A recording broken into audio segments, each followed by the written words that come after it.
할렐루야, 은혜의 선교학교에 참여하신 여러분 진심으로 축복합니다.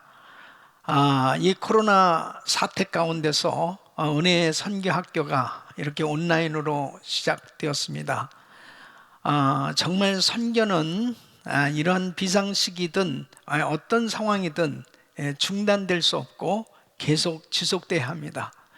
특별히 우리 은혜교회를 선교하는 교회로 세워주셨는데 정말 이번 선교학교를 통해서 이 어려운 시기에 다시 한번 선교를 왜 해야 되는지, 선교의 중요성, 또 선교에 대한 바른 지식을 가지고 하나님께서 명령하신 이 귀한 사역을 잘 감당할 수 있기를 소원합니다.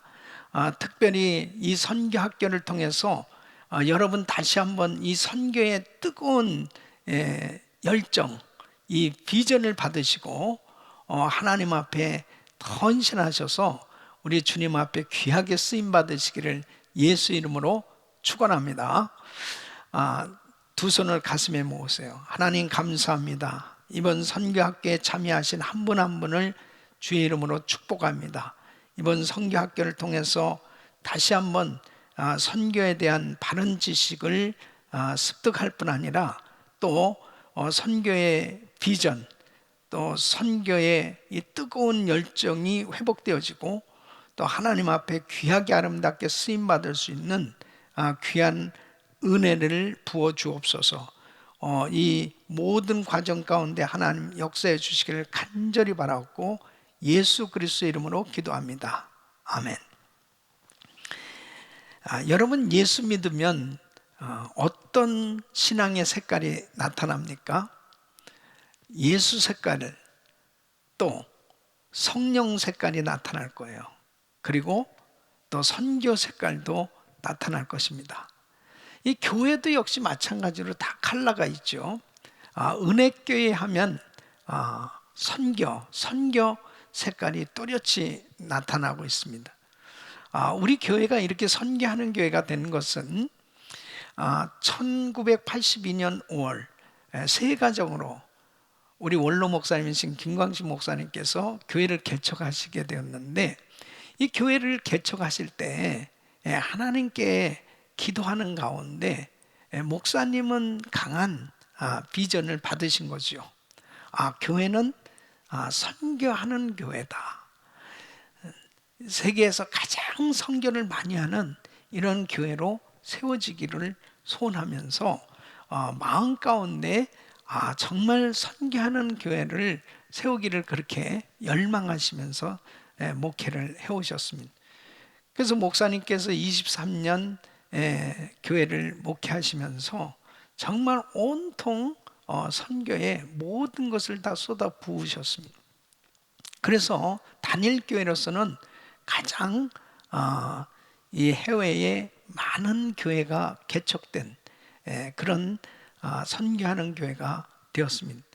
근데 여러분, 어떤 꿈만 가진다고 그 꿈이 이루어지는 것이 아니죠. 열정만 있다고 해서 그 열정을 가진 대로 자기가 원하는 거, 계획한 것이 이루어질 수는 없는 거죠. 또 어떤 열정을 가졌다고 해서 만일 방향이 바르지 못하다면 그 열정은 대단히 위험한 거죠. 그러면 이 선교는 왜 해야 되느냐? 그러니까 은혜교회가 이렇게 선교하는 교회로 또 오늘날까지 많은 선교 사역의 열매가 맺어지게 된 그 이유가 뭔가? 정말 이 선교에 대해서 바른 지식을 가지고 선교를 할 때, 이 바른 지식이라고 하는 것은 성경적인 바른 지식이죠. 하나님께서 말씀하시는 이 선교는 무엇이냐 하는 이 선교에 대한 바른 지식을 가지고 열정을 다해서 선교할 때 그 풍성한 선교의 열매가 맺어지고, 그 풍성한 선교의 열매가 맺어진다는 것은 곧 하나님께서 기뻐 받으셨다는 거죠. 그래서 하나님께서 열매를 맺도록 은혜를 주신다는 거죠. 그러니까 왜 선교해야 되느냐? 이 선교에 대한 이 바른 이해가 대단히 중요한 것입니다. 그러니까 흔히 교회를 다니면서 꼭 성교만 하면 돼? 성교만 하면 다야? 또 그렇게 너무 지나치게 선교를 하면 될까? 이런 이 부정적인 생각도 갖게 되어지는 것을 볼 수 있죠. 그러니까 정말 우리가 신앙생활하면서 아무리 좋은 일이라 하더라도 바른 성경적인 지식을 가지고 정말 열심히 하는 것, 이것이 얼마나 중요한지 모릅니다. 그렇게 되어졌을 때는 이 흔들림이 없어요. 아무리 시험과 환난과 또 주변에 많은 장애 요소들이 있어도 전혀 흔들림이 없습니다. 그래서 성경적인 바른 지식을 가지고 신앙생활을 한다는 것이 너무 중요한 것입니다. 선교 역시 마찬가지죠. 정말 선교는 왜 해야 되느냐? 왜 선교에 그렇게 헌신을 해야 되고 열정적으로 선교를 위해서 정말 그렇게 희생하며 드려져야 될 그 이유가 무엇이냐 하는 것, 이것은 참으로 중요한 것입니다.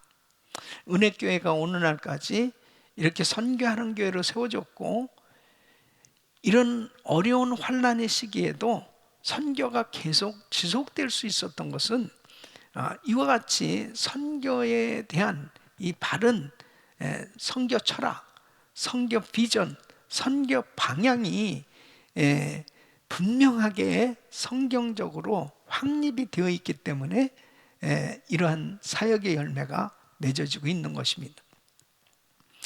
특별히 선교학교에 참여하신 한 분 한 분이 바로 이 선교에 대한 바른 이해를 가지시고, 은혜교회가 이런 선교 철학과 또 선교 비전과 또 선교 방향, 선교 정책을 가지고 사역이 이루어지고 있구나 하는 것을 바로 이해하시게 되어지면 정말 자유함을 가지고 또 열정적으로 기쁨으로 정말 하나님 앞에 이 귀한 선교에 헌신함으로 보람되고 가치 있고, 그리고 하나님의 기쁨이 되는 그런 아름다운 신앙생활, 그리고 하나님께 영광 돌리는 그러한 삶이 될 줄로 믿습니다. 자, 선교는 왜 해야 되느냐? 첫째는 선교는 주님의 지상명령을 이루는 일이기 때문입니다. 우리 주님께서 부활하시고 승천하시기 전에 제자들을 모아놓으시고 말씀을 하십니다. 마태복음 28장 19절에 보면, 그러므로 너희는 가서 모든 족속으로 제자를 삼아 아버지와 아들과 성령의 이름으로 세례를 주고, 그렇게 말씀하십니다. 그러니까 이 말씀은 주님께서 제자들에게 명령을 하신 것입니다. 너희는 가서 모든 족속으로 제자를 삼아라. 이것은 The Great Commission, 이것은 주님의 대명령입니다. 주님의 위임령이에요. 제자들에게 이제 제자 삼는 사역을 위임하셨습니다. 너희는 가서 모든 족속으로 제자를 삼아라. 그래서 교회를 세워주신 궁극적인 목적이 뭐냐? 바로 선교입니다. 제자들에게, 성도들에게 이제 대사명을 주신 것입니다. 너희는 가서 모든 족속으로 제자를 삼아라. 선교는 해도 되고 안 해도 되는 일이 아니고 반드시 해야 되는 일입니다. 자, 그러면 이렇게 선교를 해야 되는데, 분명히 성경에는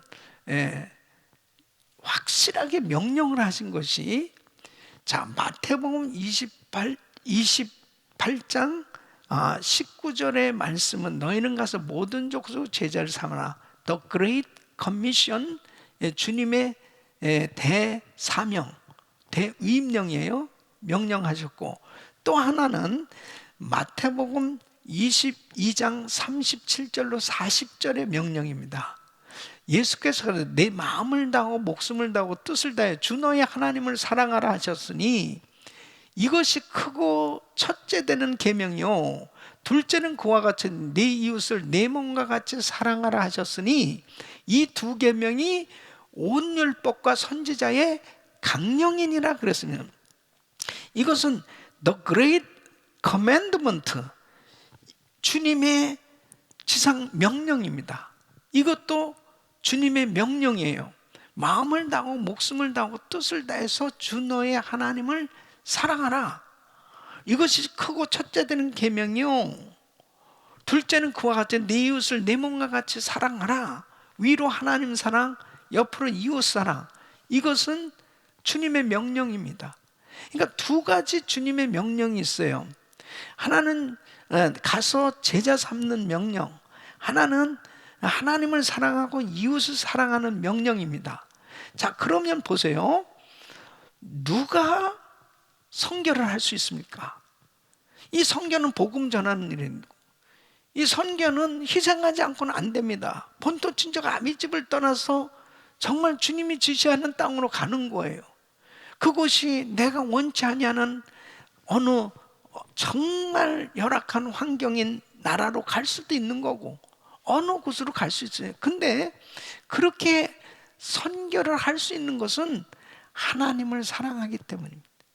하나님 사랑하지 않으면 선교 못하는 거죠. 또 이웃을 사랑하지 않고서는 절대로 희생하면서 그렇게 선교할 수 없습니다. 그러니까 바로 The Great Commandment가 정말 하나님께서 하나님을 사랑하고 이웃을 사랑하는 이 명령에 순종되어진 사람이 The Great Commission, 바로 주님의 대사명을 감당할 수 있는 것이죠. 그러니까 참 미국에 살기 좋은 모든 환경들을 다 뒤로 하고 참 열악한 그런 환경으로 온 가족들을 데리고 떠나는 그 선교사님을 생각해 보세요. 무슨 그곳에 돈을 벌러 갑니까? 그곳에 가서 편안하게 잘 살기 위해서 갑니까? 아니요. 하나님의 대사명을 감당하기 위해서, 순종하기 위해서 가는 거거든요. 그럼 그 순종은 어디로부터 왔느냐? 하나님 사랑하기 때문에, 바로 이웃을 사랑하기 때문에. 그래서 우리 선교사님들은 정말 그 민족을 사랑하고 그 종족을 사랑하고 그 영혼을 사랑하는 그 사랑이 있을 때 선교가 이루어질 수 있는 것이죠. 그래서 선교는 주님의 지상명령을 이루는 일인데, 바로 이 지상명령을 이루기 위해서 선교를 하는 겁니다. 하나님께서 우리에게 이렇게 교회를 허락해 주셨습니다. 예수를 믿고 주님을 섬길 수 있는 이런 은혜를 주셨습니다. 그 예수 믿는 한 사람 한 사람에게 하나님께서 주신 그 명령이 뭐냐? 대사명이 뭐냐? 선교예요. 그러니까 내가 어떤 조그만 사업을 해도, 내가 어떤 직업을 가지고 일을 해도 뭐 때문에요? 선교 때문에. 죽어가는 영혼을 살리는 그 일을 하는 것, 이 일은 바로 나의 사명이다. 그래서 사도행전 1장 8절에 보면 오직 성령이 너희에게 임하시면 너희가 권능받고 예루살렘 온 유대 사마리아 땅끝까지 이르러 내 증인이 되리라 하시니라. 그러니까 예수 믿고 성령으로 거듭나면 증인이 되게 하여 주시옵소가 아니고 증인이 되리라. 바로 예수님의 증인으로 삶이 되어지는 것이죠. 그러니까 정말 이 선교는 예수님의 증인으로서의 삶을 사는 것입니다. 그러니까 우리가 무엇을 해도 주님의 증인이 되는 거죠. 예수님은 부활하셨습니다. 예수님은 바로 진정한 구원자십니다. 예수 믿으면 구원받습니다. 예수 믿으면 천국 갑니다. 그 복음을 전하는 그 일은 바로 하나님께서 나에게 주신 사명인, 이 사명을 감당하는 것이 바로 선교다 하는 것입니다. 두 번째는 이 선교하면 하나님이 함께 하신다 하는 것입니다. 자, 마태복음 28장 19절로 20절 보면 너희는 가서 모든 족속으로 제자를 삼아 아버지와 아들과 성령의 이름으로 세례를 주고 내가 너에게 분부한 모든 것을 가르쳐 지키게 하라. 볼지어다 내가 세상 끝날까지 너희와 항상 함께 있으리라 하시는, 이것은 하나님의 약속입니다. 너희는 가서 모든 족속으로 제자를 삼아 아버지와 아들과 성령의 이름으로 세례를 주고 내가 너에게 분부한 모든 것을 가르쳐 지키게 하라. 그래서 이 명령에 순종해서 선교할 때 내가 세상 끝날까지 너희와 항상 함께 있으리라. 주님이 이렇게 약속하셨습니다. 그러니까 복음 전하는 것을 우리 주님이 그렇게 기뻐하십니다. 선교하는 것을 그렇게 기뻐하세요. 그러니까 정말 선교할 때 주님이 동행해 주시고 선교할 때 주님께서 놀라운 은혜를 베풀어 주시는 것입니다. 우리 선교사님들이 대부분 공통적으로 간증하시는 것이 그래요. 이게 본교에서 이렇게 사역할 때하고 달리 선교지에 가니까 정말 기적과 이적이 나타나는. 여러분 또 우리 성도님들이 단기 선교 가서도 그러죠. 그 오지 마을에 다니면서 말씀을 전하고 사역을 할 때 귀신들이 떠나가고 성령님이 역사하는 것을 보면서 서로가 놀라는 거죠. 주님께서 강력하게 임재하셔서 역사하는 것을 경험한단 말이에요. 여러분 우리가 신앙생활하면서 가장 큰 축복이 뭐예요? 임마누엘의 축복입니다. 주님이 내가 너희와 함께 있으리라. 여러분 선교하면 하나님께서 함께 해주세요. 할렐루야.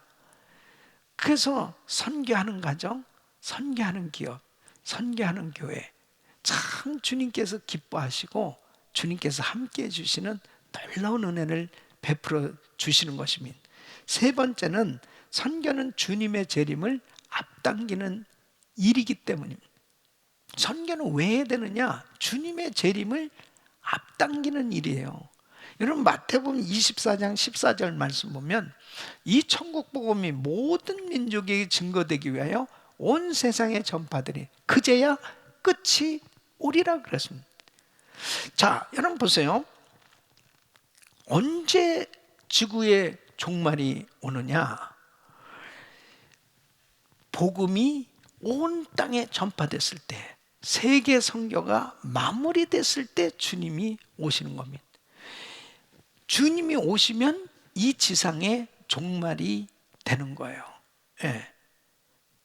그러니까 어떤 사람들은 주님의 재림을 기다리면서 아무 일도 안 하고 주님이 오신다는데 그러면서 그냥 엉뚱하게 말이죠. 그냥 모여서 예배만 드리고 있다든지 산속에 들어가서 그곳에서 기도만 하고 있다든지 잘못된 종말론을 가진 거죠. 분명히 예수님께서 세상 끝이 언제냐, 종말이 언제 오느냐, 이 천국 복음이 모든 민족에 증거되고 온 세상에 전파되면 그제야 끝이 오리라. 그날과 그 시는 아무도 모르는데 주님께서 아주 분명하게 그날의 이 종말, 이 끝이 언제냐? 바로 세계 선교가 마무리되면 그때 예수님 오신다는 거예요. 그러면 지금 우리가 살고 있는 이 세상은 지금 어느 상태까지 되었을까? 그것은 결국 세계 선교가 어느 만큼 되어져 가고 있는지는 굉장히 중요한 예측을 할 수 있는, 주님이 언제 오신다 예측할 수 있는 말씀이 되는 거 아니에요. 이 천국보의 모든 민족에게 증거돼 온 세상에 전파되면, 이렇게 주님 말씀하셨는데, 지금 현재 전 세계 인구는 78억 정도 됩니다. 78억. 이 78억인데 세계 종족 수는 11,492 종족이 되는 거예요. 그 중에 미전도 종족 그랬을 때 두 가지로 나눌 수 있어요. 미접촉 종족이 있고 미전도 종족이 있어요. 미접촉 종족은 이 unengaged people이에요. 그러니까 이 미접촉은 전혀 복음이 들어가지 않느냐는 거. 약 3,235개의 5종족으로 보는 겁니다. 그러면 unreached people, 이 미전도 종족은 주로 복음화율 2% 미만인 경우를 미전도 종족으로 보는 거예요. 복음은 들어갔지만은 복음화율이 상당히 낮은 거죠. 이걸 6,817개 정도로 이렇게 나눴습니다.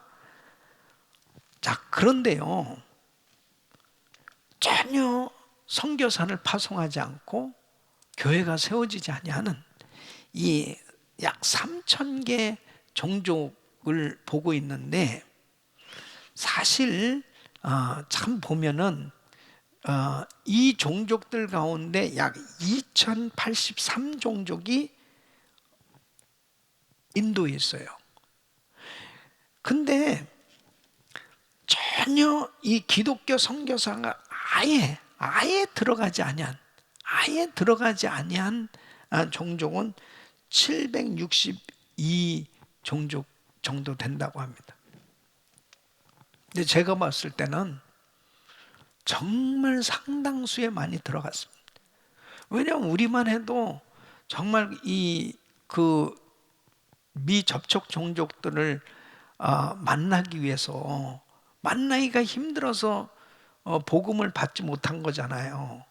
그 비행기를 타고 인도까지 가서 그 인도에서 또 기차로 8시간을 갑니다. 8시간 기차를 타고 가서 또 5시간 자동차로 또 들어갑니다. 그 다음에 또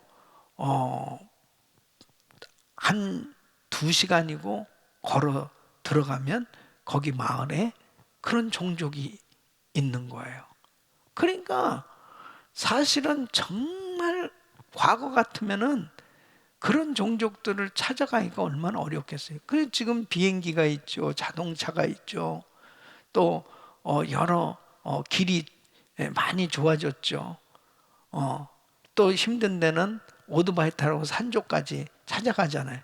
그러니까 지금 이 접촉되지 않은 종족들은 상당수가 거의 없어지고 있다. 그러면 얼마나 많은 종족들에게 지금 복음이 급속히 전해지고 있겠습니까? 그래서 저는 기도하는 가운데 미전도 종족 지역에 7,000개 센터 교회를 세우게 해주시고, 그곳에 제자들을 세워서 그들로 하여금 또 교회를 세우게 하심으로 정말 모든 종족들에게 이 복음이 다 들어가는 이 비전을 가지고 기도하고 있는 것입니다. 그러면 모든 민족에게 다 복음이 전해되면 우리 주님 오시는 거잖아요. 이 선교의 보람, 미전도 종족, 미접촉 종족에게 가서 복음을 전한 그 사역의 보람은 이루 말할 수 없습니다. 제가 아프리카 케냐 마사이 마을에 가서 단기 선교 간 적이 있어요. 근데 그때 이제 우리 단기 선교팀들하고 들어갔는데, 들어가는 날 비가 와서 자동차가 빠져가지고 우리가 내려서 그 밀면서 그러면서 그곳까지 한참 찾아 들어갔습니다. 그러니까 그 종족들이 살고 있는 거예요.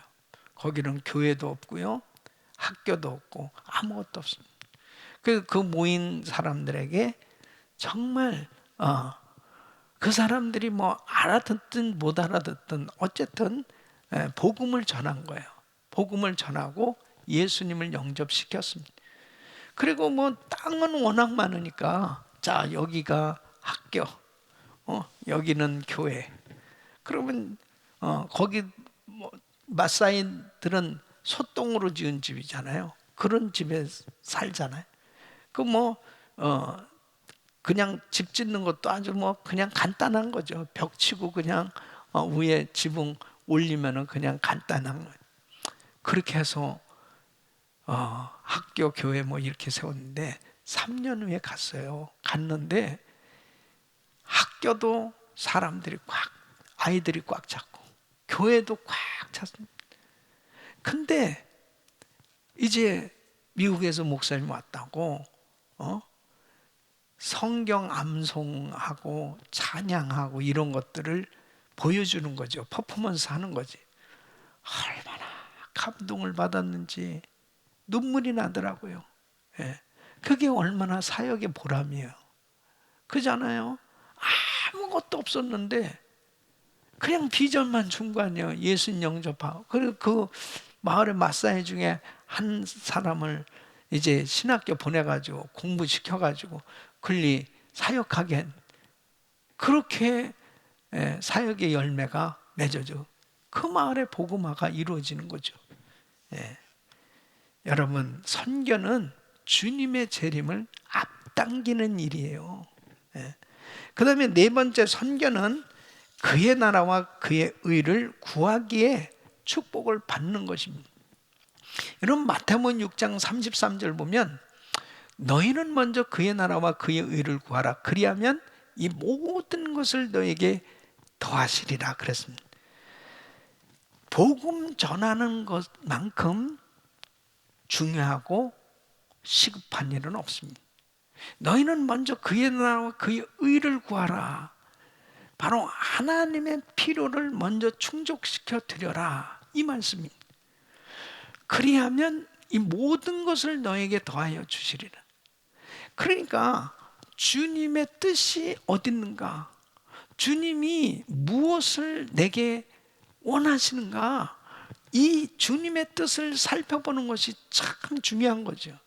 그러니까 많은 사람들은 정말 중요한 일이 뭔지 그 중요한 일을 해야 되거든요. 그 중요한 일은 바로 하나님의 뜻대로의 삶이 중요한 일이고, 뭐가 정말 하나님께서 급하게 하시길 원하시는 그 하나님의 심정, 하나님의 뜻을 이해하게 되면 그 주님의 그 뜻에 다른 일 다 뒤로 하고 주님이 원하시는 그 일을 순종할 거 아니겠어요?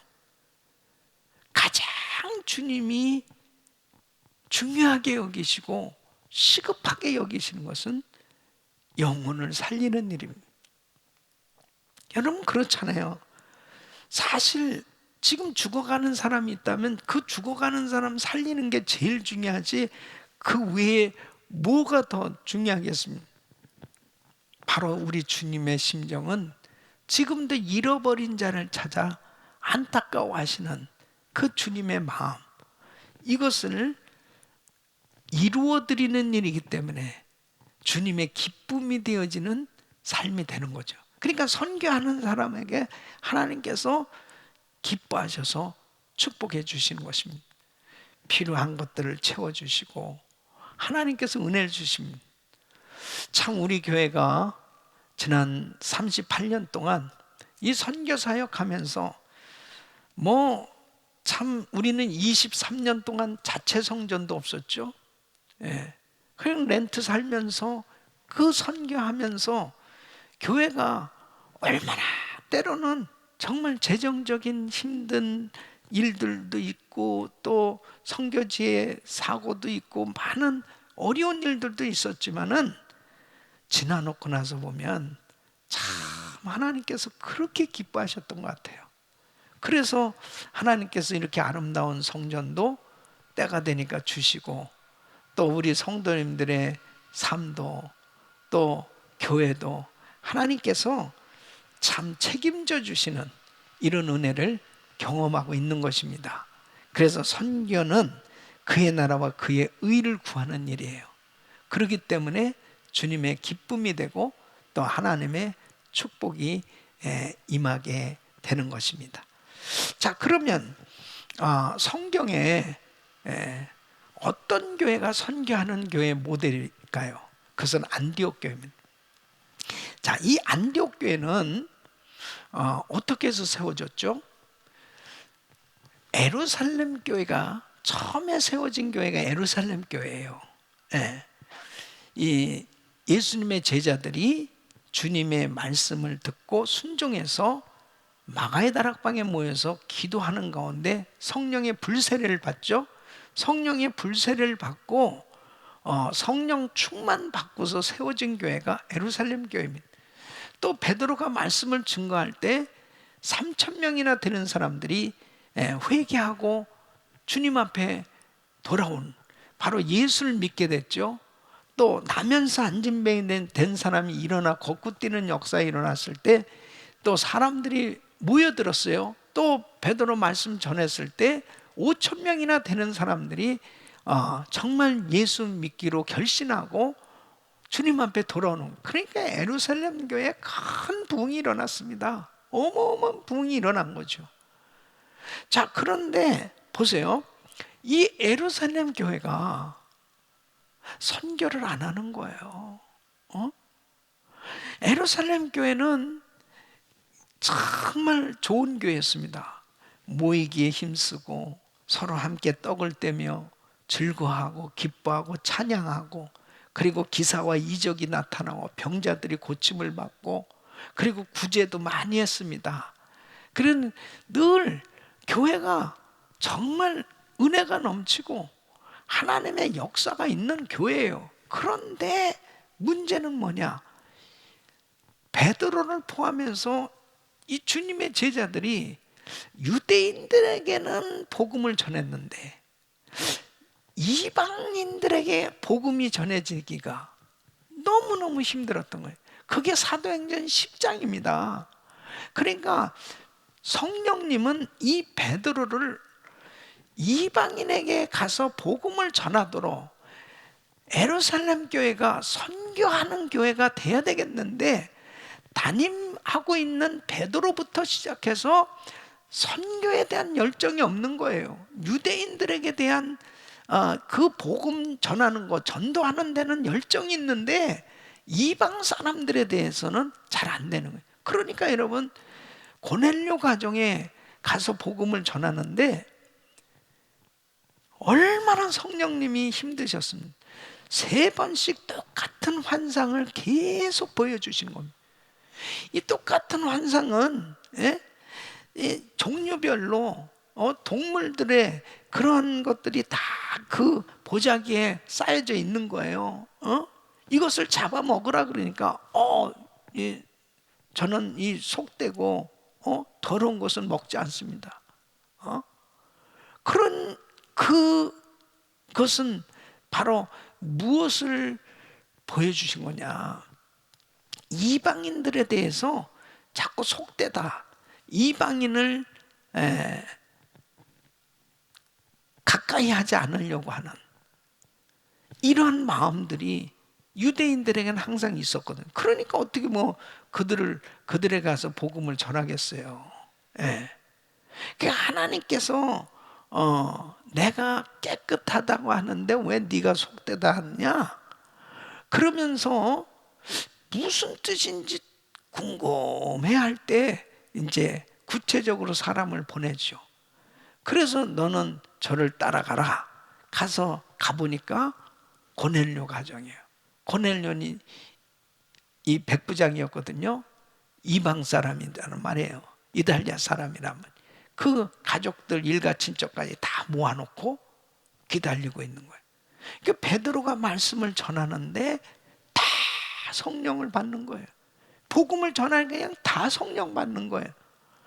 그러니까 여러분, 바로 이렇게 복음이 이방인들에게 전해지기 원하는데 안 받아들이니까 안타까운 거죠. 안 전하니까 안타까운 거죠. 그래서 부득불 예루살렘 교회는 이제 스데반의 일로, 야고보의 일로 순교자들이 나왔어요. 교회가 흩어졌어요. 흩어져서 이 예루살렘 교회에서 흩어진 성도들이 가서 복음을 전해서 세워진 교회가 안디옥 교회입니다.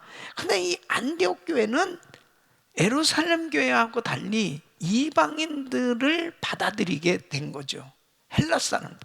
그래서 사도행전 11장 20절 보면 그 중에 구브로와 구레네 몇 사람이 안독에 이르러 헬라인에게도 말하여 주 예수를 전파니. 그래서 이방인도 유대인과 동일하게 받아들여진 교회, 이 열린 교회가 바로 안디옥 교회였습니다. 예. 그래서 이 안디옥 교회는 이제 이방인들이 자연스럽게 예수 믿고 들어오게 되니까 이방인들에게 자연스럽게 복음이 전해질 거 아니에요. 이제 선교하는 교회가 된 겁니다. 그리고 구제 사역이 앞선 교회였습니다. 나누는 교회였습니다.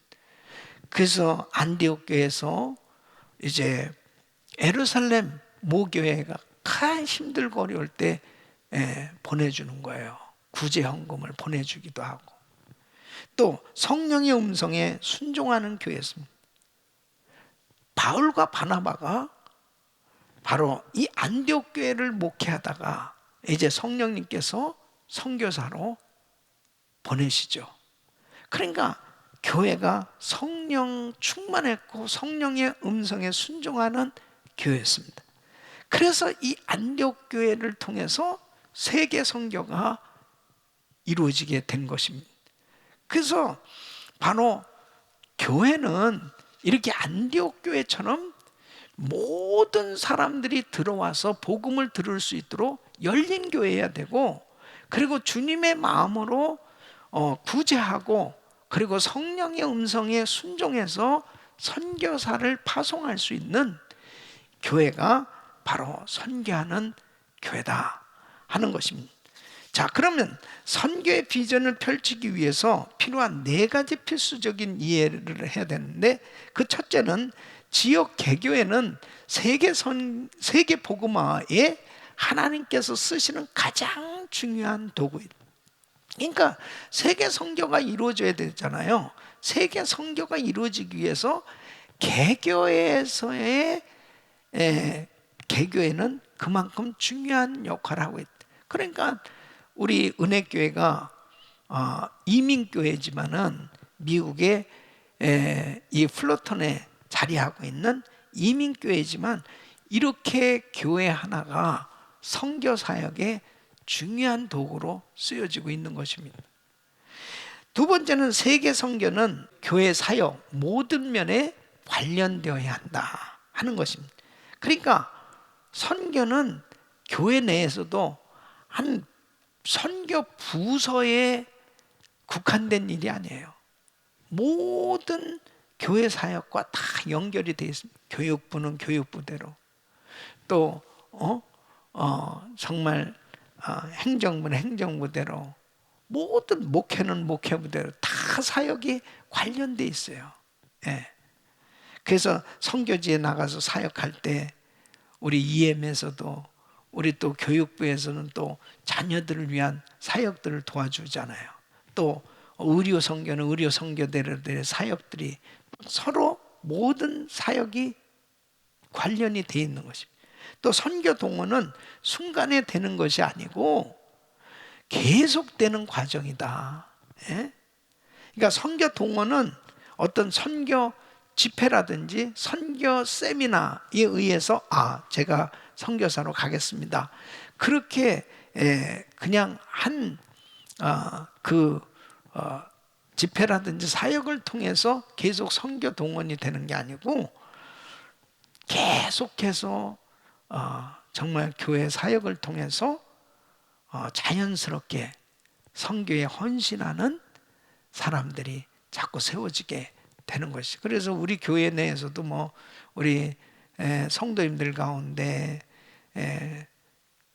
신앙생활하다 은혜를 받아서 신학교를 가게 되고 또 목회자가 되고 선교사가 된 사람들이 뭐 우리 교회는 줄 잡아서 제가 지금까지 보면 한 500여 명은 되는 것 같습니다. 그리고 이제 뭐 전 세계에 세워진 신학교를 통해서 뭐 어마어마한 숫자죠.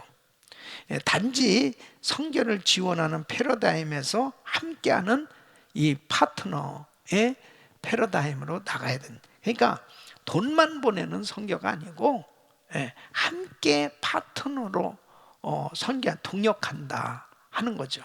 그래서 이제 우리 단기 선교팀들이 가서 사역을 하면서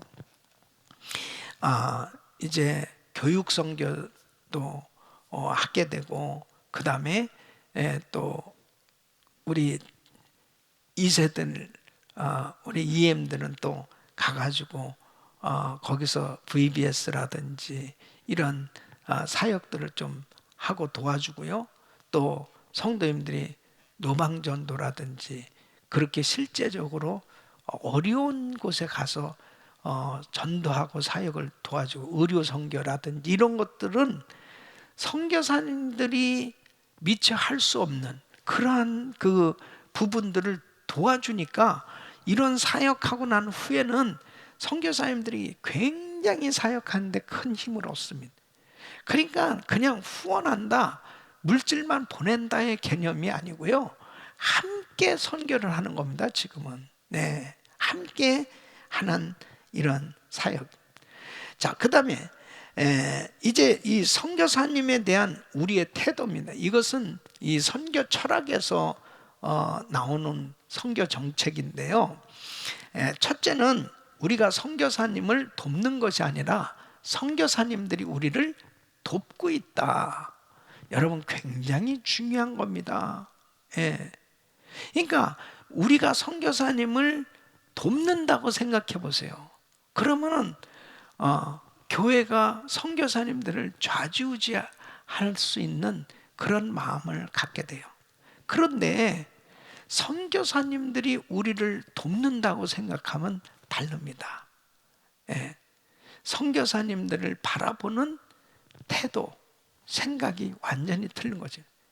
그러면 보십시오. 이런 생각은 어떻게 이런 정책을 갖게 됐냐면 너희는 가서 모든 족속으로 제자를 삼으라고 그랬어요. 이것은 우리 교인이 다 받은 말씀입니다. 우리가 다 가야 되는 거예요, 선교지에. 그런데 우리들 중에 대표로 바로 뽑혀서 그 선교지에 간 거예요. 그럼 우리들이 가야 되는데 우리를 대표해서 갔다면 그분들은 사실 우리가 보낸 사람이잖아요. 그것은 곧 뭐예요? 정말 우리를 도와주는 사람이 된 거죠. 간 분들은 우리를 대신해서 갔으니 내가 가야 되는데 나를 대신해서 여기도 가고 저기도 가고 다들 간 거예요. 그러니까 선교사님들은 우리를 돕는 분들이에요. 그러니까 얼마나 귀한 분들입니까? 선교사의 한 분 한 분이 다 정말 소중하고 귀한 분들이. 두 번째는 선교지에서는 선교사님이 일군 사령관이다. 그러니까 가서 실제적으로 선교사님들이 그곳에서 영적 전투를 벌이고 또 우리를 대신해서 가서 그곳을 사역하고 있으니까 우리는 후방 지원 사령부가 되는 거죠. 그래서 선교사님들이 마음껏 사역할 수 있도록 돕는 거예요. 그리고 세 번째는 선교사님들의 정기적인 보고를 요구하지 않는. 이것은 우리 김광식 목사님께서 그런 생각을 가지셨어요. 선교사님들이 가셔가지고 거기서 계속 이렇게 보고를 자꾸 본부에다 하려고 하면 나중에 처음에는 순수하게 막 들떠서 막 기쁨으로 내지는 기도하면서 보고하겠지만 어느 정도 정기적인 보고라는 게 지나다 보면 그 다음에는 이렇게 뭔가 거기에 자꾸 이렇게 인간적인 생각이 들어가고 그 다음에는 잘못하면 죄를 지을 수 있다는 거죠. 예. 그러니까 하나님 앞에 맡기자. 결국 주님을 보고 선교해야 되지 않을까. 이러한 그러니까 선교사님들이 좀 더 정말 이렇게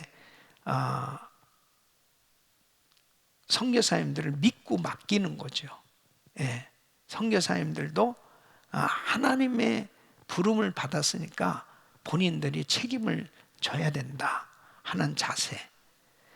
그러나 이제 사실은 정기적인 보고를 하지 않는다고 해가지고 아무 본부에다가 이야기도 안 하고, 그것은 정말 무책임한 겁니다.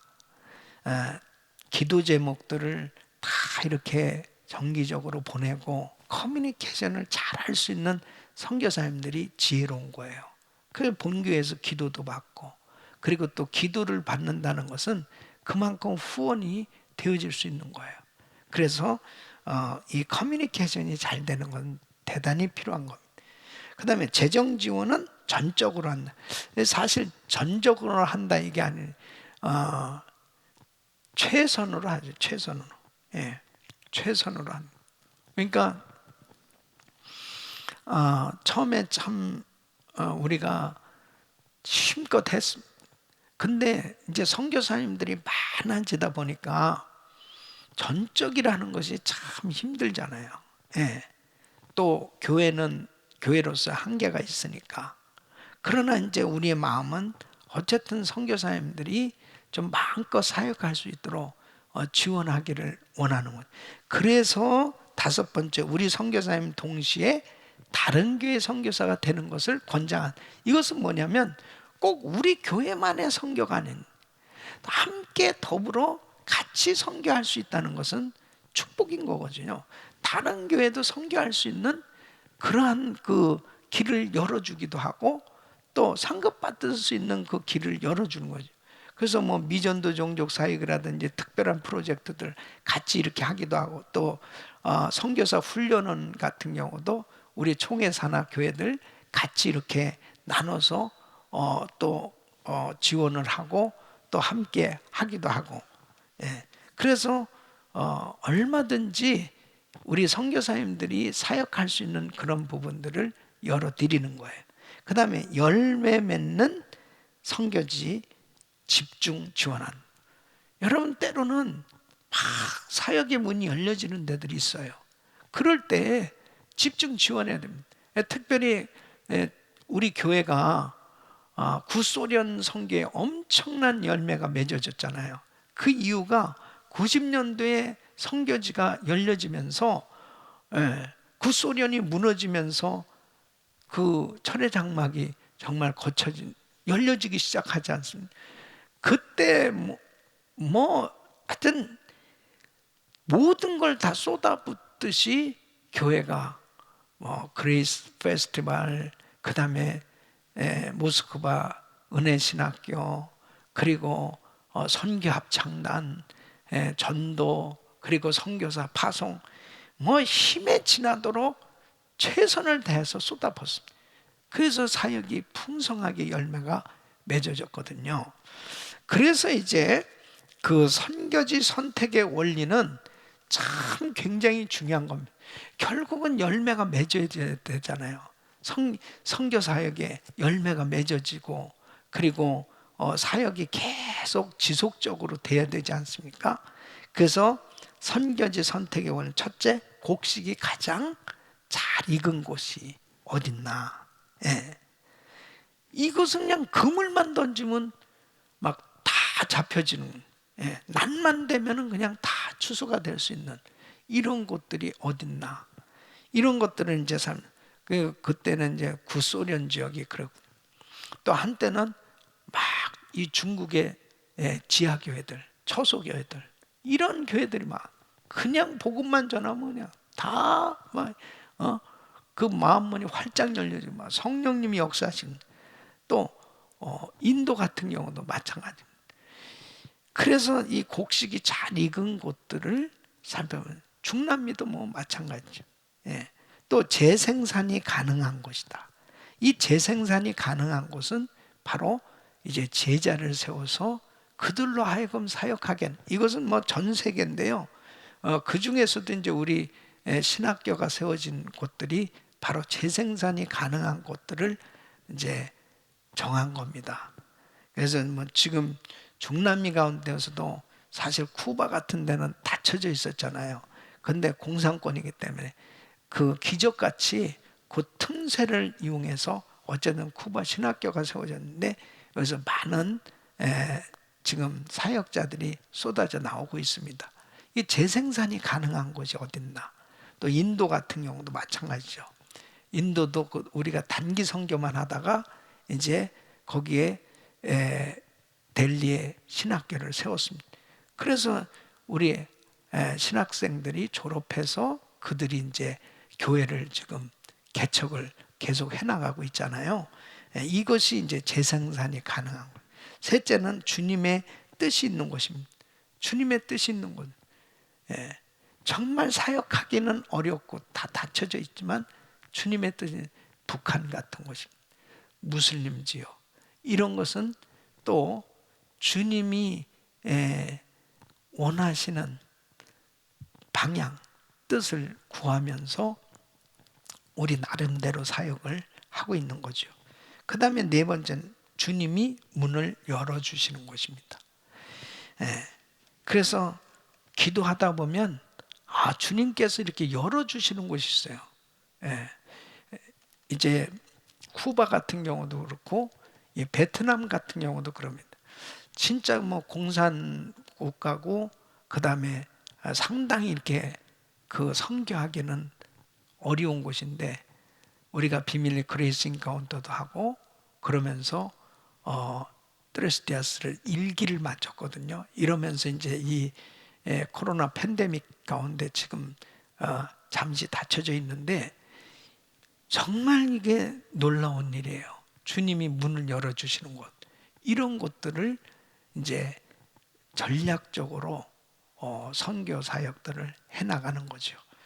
자, 지금까지 우리 은혜교회가 선교 사역을 해오면서 이렇게 왜 선교해야 되는지 이 분명한 성경적 이 원리, 이 성경적 그 선교 철학, 선교 비전, 선교 정책 방향을 정해가지고 이렇게 사역을 해오고 있습니다.